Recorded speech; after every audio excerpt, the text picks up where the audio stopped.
Quick little video how to change the blade on a HIKOKI circular saw. First things first, make sure the battery's off it so you can't have any accidents and slice off those fingers.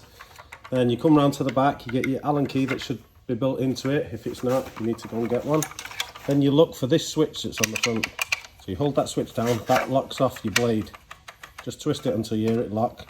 Pull your fence round, and it's a two-handed quick little operation. So you hold it with this thumb and you hold that one in with your finger. Then the actual nut goes counterclockwise to unscrew. Like so, bit stiff. Unscrew it.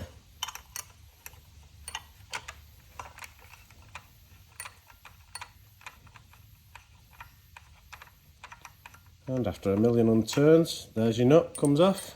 Then you lift your blade off, and it's got your actual, you have to keep this because that's what holds your blade. So make sure it's got the right way. Then with your saw, you get your new blade, you make sure you've got the arrow that shows the direction of your blade spin, and it should be on your blade as well that shows the arrow. So obviously, there you go, the same.